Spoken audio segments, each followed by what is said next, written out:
Hi, Edgies. Thank you for watching the replay and hugging your friends. We have the Heart of Yoga book out, and I know that Jules wanted to read some tonight, so I figured I would do a Yoga Sutra first, and then hopefully she'll come on after that. Hi, Twitch Bravo. How's it going? Hello. So, I have to figure out which one we left off of. Hey, Laura. How are you this evening? I didn't even I forgot to brush my hair when I washed my hair, and now I have this horrible grease in it because I had it in a ponytail, so it's gonna go back into a ponytail. So, Laura, I don't know if you've been in my scopes before, but welcome. I'm so happy to have you here. And for anyone who is new that will watch the replay, and as everyone kind of joins in, my name is Lisa, and I'm a yogi blogger. I share with you my experience as I go more in depth as a yoga practitioner. I do blog on boxedge.org if you are interested in any other information. However, right now tonight we're reading this book. It's called The Heart of Yoga. We've already read a few chapters of the beginning, which helps you set up a yoga practice. And I've been reading the back of the book, which has the Yoga Sutras, which are kind of like lessons for philosophy of yoga, which has been totally my favorite part so far because I'm very big into philosophizing about life. But since right now there's 3 of you, if you have any friends that you would like to hug, then make sure to let them know about this. And just in case anyone else is still coming in, then I'll read you a quote of the day. So let me get my quote book really quick because I realized I haven't read the quote of the day yet today. And I'm mostly waiting for Jules to come on because she was going to read chapter, 5. There she is! Speak of the devil. Hello, Jules. So I figured I would go ahead and read a sutra, Jules, since I didn't know if you were ready or not. And I just told them I would give them a quote because I haven't read one today. This comes from Inspiration 365 Days a Year from Zig Ziglar's book. There's a link on my blog if you're interested in the book. It's been really good. Quotes so far. What is today's date? The 8th, right? I hope. I think it's the 8th. Yes, it's the 8th. Okay.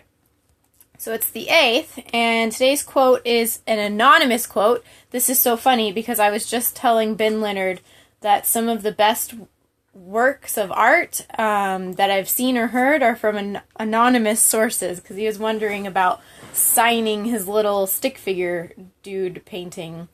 And it says, "Wealth is not measured by just what we have, but rather by what we have for which we would not take money." I have to read that again because that did not make sense in my brain. Did anyone else catch that? So wealth is not measured by just what we have, but rather by what we have for which we would not take money.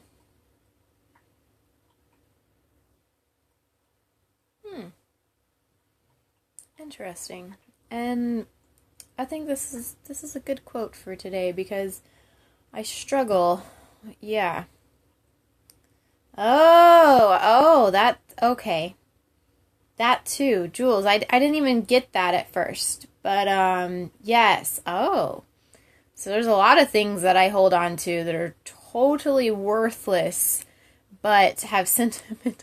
Here's a funny one. Jules, you'll actually like this because there's something in my refrigerator that totally, exemplifies this idea. And you're gonna see it and be like, what? Why do you even have that? So I have this in my refrigerator.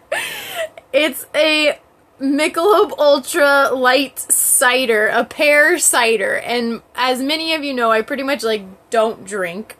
But this is in my fridge and I can't drink it. I cannot drink it. And my boyfriend even tried buying it off of me the other day. And he's like, can I have that? Can I just, like, drink that? And I was like, no, you can't have that. And it's because he gave them to me. Yeah, there are so many things that I have sentimental reasons for. Yeah, and apparently I have attached a sentimental thing to that drink. Because he gave them, that's what he gave me at first for my birthday when we went to the Keys. And I had never been to the Keys. And I should be saying my best friend. My best friend gave them to me for my birthday, and he knew that they were my favorite, like, drink. If I do drink, that's pretty much the only thing I will drink. And he surprised me, and he's like, here, these are for you. And he's very, like, nonchalant about gift giving. And so it's the last one, and it was a very emotional trip for me. He's still my best friend. I think he'll always be my best friend. I don't think I can ever get rid of him. It's been 5 years, so I doubt that it will happen. But so I can't drink it. Yeah, it's crazy. It's so weird. I might not be his best friend, but so that's I like that you pointed that out, Jules. And for the other part of the quote that I was interpreting it as, I had to change of friends. I should have meant, like, how I need to word it. I'm just wording it appropriately right now. But I was taking it almost in, like, a way of, like, I've been really, really, really struggling lately trying to figure out exactly how I'm supposed to survive as far as, like, buy food. And I mean, I know that eventually I won't have to have electricity, but right now I'm not quite that tough. And water and shelter. And it really is hard for me to figure out, like, what I'm supposed to do to get money, because so many of the things that I can do, I just want to give myself freely, and I have a hard time asking for money. So that's why, like, I made myself make this monkey splits course, because I felt justified in asking for money, because I'm literally pouring so much of my heart and soul and effort into it. But even just, like, teaching, you know, like, on here, like, I appreciate any tips that anyone gives me, but I don't know how to determine what I am supposed to do to survive. Like, that's where I'm hoping this book, I'm really hoping this book helps me understand that answer, because I don't know what to do. Right now I teach the girls dance, and I do expect money, because it's not something that I am called to do anymore, so it makes sense to me to trade my services for them to help me eat food. But I don't want to do something that's not in my heart the rest of my life, so that's where I'm really struggling. And so I have a lot, which I would not take money for, but that's what I'm trying to figure out what to do instead. So, okay, really quick, let's do one sutra. And then, Jules, you're going to read a chapter, is that correct? Thank you. I actually do not question that pretty much ever. I've been a teacher since I was a kid. I taught many of my classmates many things. Oh, okay. So then I guess, am I just supposed to, like, wait for them to tell me they want to pay me, or do I ask? Because that's the part I think I'm most uncomfortable with. Which I think I might start fundraising to see if I can get into the yoga teacher training at, I don't know. Okay, see, that's where I'm stuck. But they are doing a yoga teacher training at that studio I found, and it starts in May. So if I want to do it, like, it would be now, or not now or never, but, like, the next time they do it would be in like 18 months, and that's too long ago, too long away. Oh, a scholarship. Oh, I'll have to ask them if they do anything like that. I have a feeling they don't. But that's why I figured I might start, maybe doing like a donation-based class on Periscope or something like that. Yeah, I'm trying to get in for trade. But that's why I bought a package, so that they get to know me, because I understand you're not just going to like have some random hobo off the street like trade for you. So I bought the package so that they can see like I'm really serious. And then I'm hoping that it'll work. Okay, I think we left off on 2.23 on page 172. That's at least the last time I marked my book. So I think that's the one we're doing right now. So 223, it says, in addition, all that is perceived, whatever is and whatever its effect may be on a particular individual, but has but one ultimate purpose. That is to clarify the distinction between the external that is seen and the internal that sees. However powerful or disturbing something may appear to be, it is our reaction to it that determines its effects. Therefore, we can, by distinguishing between what perceives and what is perceived, what sees and what is seen, put the object into its correct perspective, and ensure that we determine its effect and influences on us. Wow. This is perfect timing. Wow. Because it's like, does that make sense? Does it make sense about the point of it? So all that is perceived, everything that we perceived, has one purpose. To clarify, to allow you to distinguish the difference between like the very deep parts of us, the part that sees in us, versus everything else. That's all that anything is for. That's what this is all about. To bring truth to light. Yes, that's a very nice way of putting it. And this is really cool because I actually just had 2 experiences with this in the last 24 hours.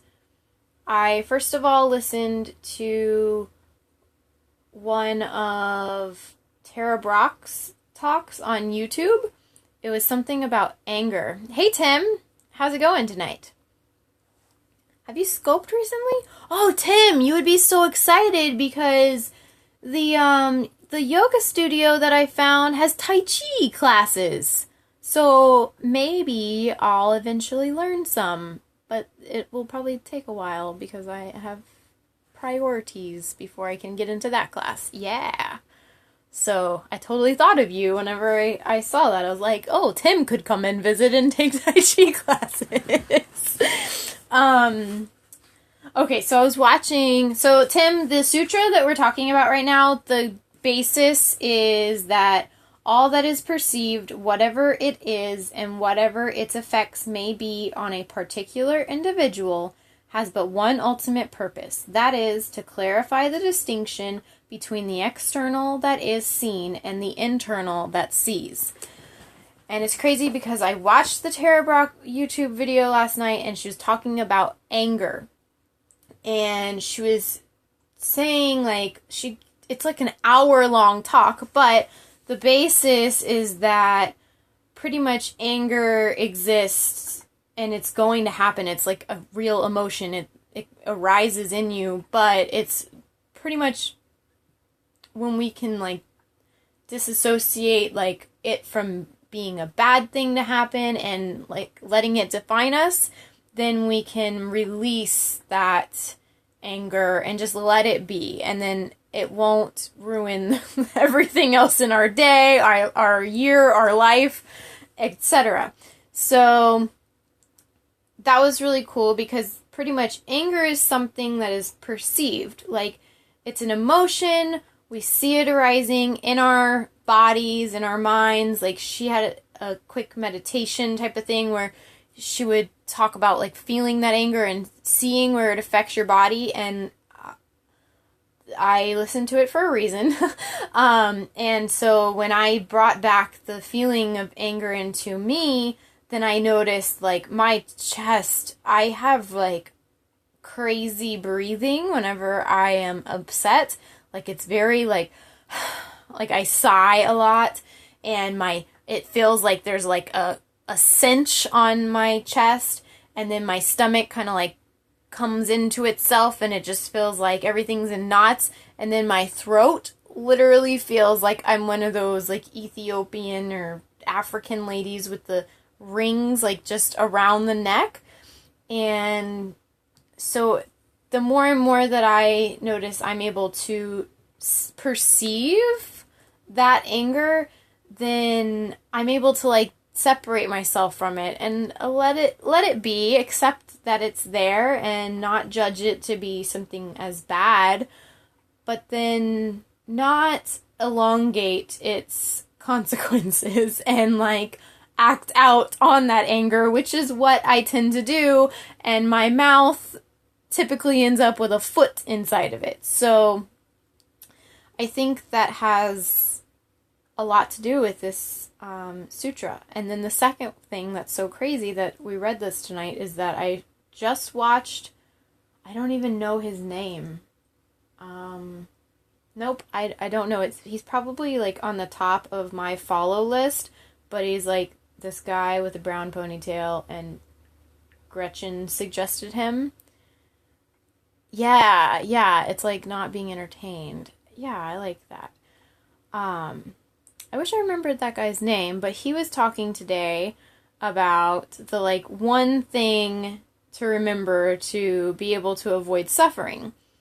And that was that everything happens so that we continue evolving.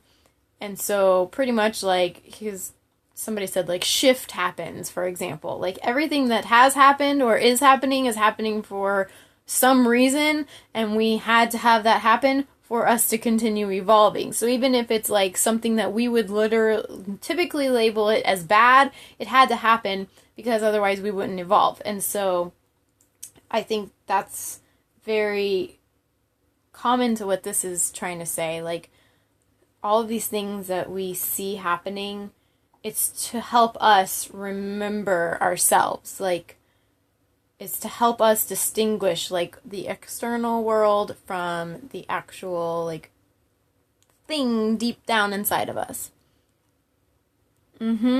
Exactly.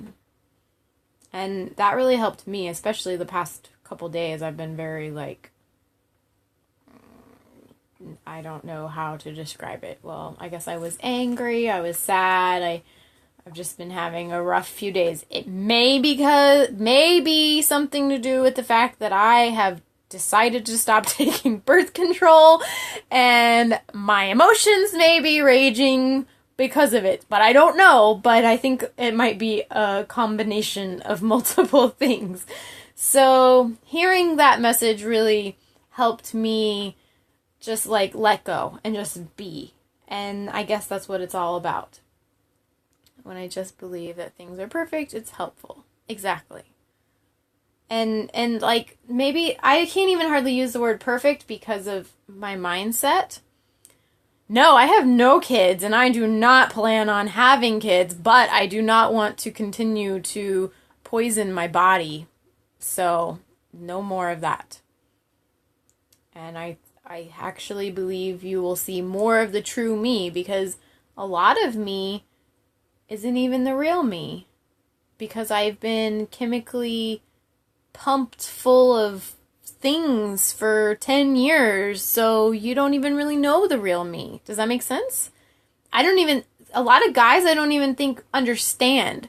I explained this to my best friend, and he gets it. Like, I told him, I was like, I don't even know who I am, because I started just injecting or swallowing all these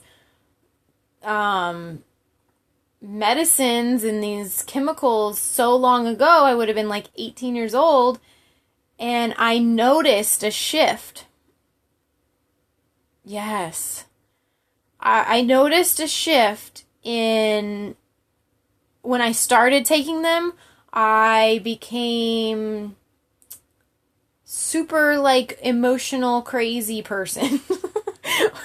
And it was really hard because at the time when I started them, I was in a very serious relationship, and I remember back then I would be like, I'm so sorry, I just don't understand why I'm acting like this. And I think it lessened over time, but it did cause a shift in me. And so now I think it will start kind of clearing this fog from the light in me and maybe taking away some of the like crazy up and down like roller coaster parts of me. So I don't even think you're here anymore, but that was the explanation. It keeps like fluctuating a lot, but that's okay. I don't know why it says like 2 and 3 and 1 and then 0. Okay, you are here. So that's why it's purely so that I can, it's part of my yoga journey. Like, it's kind of weird telling Periscope, by the way, I will have a higher probability of being knocked up now. Not really. I totally won't have a higher probability, but it's more about so that you understand, like, it's not just birth control. It's like everything. Like, I don't take very many medicines, but I take even less now that I'm really understanding the whole point of life, which is the whole point of practicing yoga. So that's why I'm doing that. And I'm really happy that I made the decision. I am a little bit anxious as far as the side effects and the withdrawals, but I'm going to be doing a liver detox. So I'm just waiting for my pills to come in from Young Living. And I think that's going to be really awesome. And my nerdy acupuncture, I've been like talking to him a little bit about certain things that might help. So he's given me some advice, and just anybody that I know that's a super herbal hippie. I've just been thinking of different things. Oh, I didn't show you this. I did it on Snapchat, but look at this cool tea. More lecithin. What is that? What has that, Tim? Because I'll try to get that. What has lectin? I got these at the store. Soybeans. Oh, okay. Yeah, what is it for, though? Because I keep hearing a lot of people, like, against soy. I don't even know, but I'm still learning. But I got this yogi tea at the store, and it's organic, and it's a peach detox. It does not taste anything like peach. It tastes like cinnamon. Okay, good for the liver. Okay, so then, yeah, I'll have to start thinking about how I could incorporate that into my diet, because I'm sure that that's pretty easy to add. And that's and the liver seems to be like the key to this whole like journey. I did not really intend on talking about this for the Heart of Yoga, so if anybody is watching this replay, we're done with the Heart of Yoga if you would like to move on with your day. But I think this is all very good information, and I like to share with you my journey, and this is part of my journey.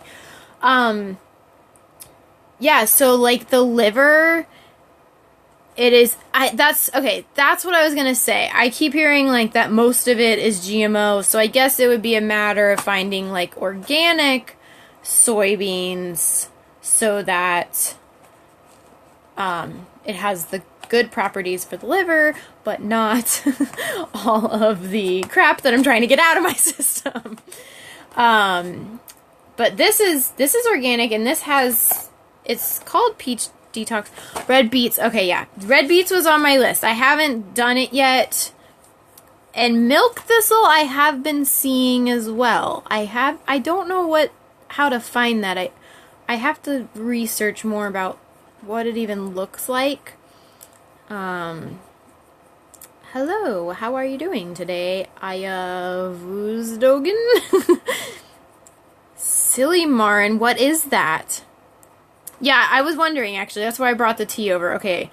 This one, which you probably could find this at the store, it's really cool too because it's actually like, I didn't even know this when I bought it. I totally just went off of what was in it. I didn't even look at the name. That's how like real shit of grocery shopping I've been doing lately. But it's got like a whole yoga for purification suggestion. It's like got a yogi's story on it. The inside of the box is like one of the most beautiful insides of boxes I've ever seen. I was like, wow, this is exactly what I wanted. So this one has cinnamon bark, ginger root, cardamom, licorice, clove, orange, bilberry, parsley, faux tie, corn silk stem, dandelion, black pepper, and long pepper berry. And then other organic peach flavor, organic cinnamon bark oil, cardamom, and ginger root oil. And I did notice I saw dandelion on a couple things I've been looking up. So this is a detox one, and it tastes good. So I got that, and then I also bought Healthy Cycle tea, and I haven't tried this one yet. This one supports a healthy menstrual cycle, naturally caffeine-free herbal tea, and it's non-GMO. And this one has raspberry, licorice, strawberry, stinging nettle leaf, angelica. I keep seeing angelica, by the way. Organic blessed thistle herb, maybe that brand. Oh, this brand is your favorite. Traditional medicinals. Oh, cool. Cramp bark, organic spearmint, rose hip, lemon verbena leaf, West Indian lemongrass, ginger, and chamomile. I got this because I kept seeing angelica for a lot of stuff, and then all of this sounds good anyways. So yeah, that would be the thing. I'm still waiting for my actual liver detox pills from Young Living, which is all organic if you don't know. But I'm gonna do that. And it supposedly will possibly help me kick my sugar addiction too, which I ordered some dill. So I'm going to be using dill oil. And I noticed that part of my sugar addiction apparently is going down because I left this out to show you. You did a kidney. Oh gosh, that face. I don't know if I want to ask, Jules. But I noticed that part of my sugar addiction is already going away. And it's only been a week that I've been off of those pills because I have this piece of cake readily available to me. And normally I would have had a really hard time not eating the whole thing. One of my girls gave it to me because it was her boyfriend's birthday. And even though I don't even like yellow cake, I like chocolate cake. I am so addicted to sugar. It's just, not fun, nothing gross. Oh, okay. But I would have normally eaten like all of this because I'm so addicted to sugar. And I took a bite of it. I did eat it. I did take it home. I did allow it into my house. And I was like, this doesn't really taste good. I think I would rather have some like yogurt with some cacao nibs and some stevia. And I think that would taste a lot better. So I'm going to go ahead and hold out on this. And I'm going to give this to my mom because she doesn't care. And I'm going to eat good instead. So I'm like really proud of that decision that just happened. And and that's the way I'm trying to live. I'm not taking stuff away from me. I'm just allowing myself to let it go. So, all right. This got into some weird topics. But for any of you that did last, thank you for being here. I hope you learned something. And Jules, are you I fell asleep reading the book. I meant to tell you this. Like, I tried reading the part that I didn't get to hear you read the other day.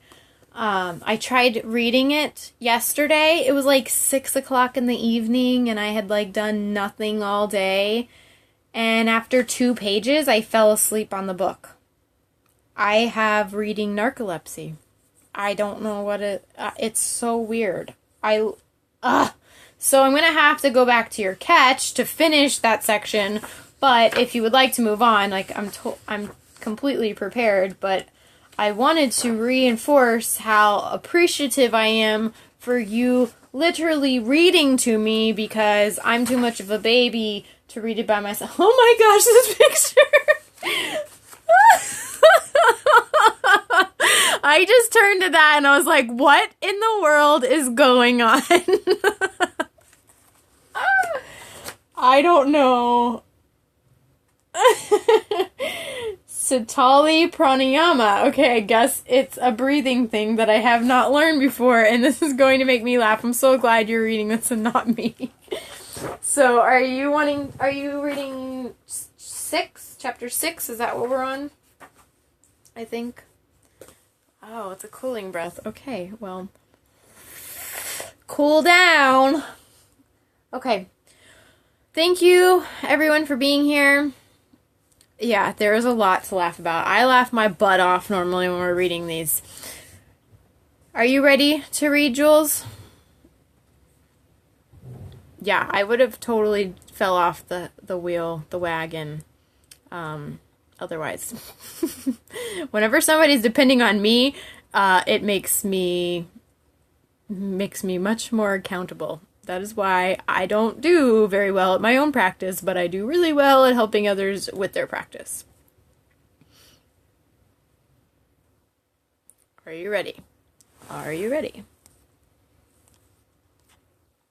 I can't see who is in here. That's so weird. Okay, so if you're in here or watching the replay, then Jules Dreamo Yoga right there is going to be reading Chapter 6 of the Heart of Yoga, which is on pranayama. So the breath.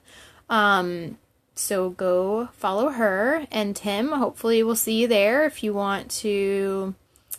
Most active viewer. Yes.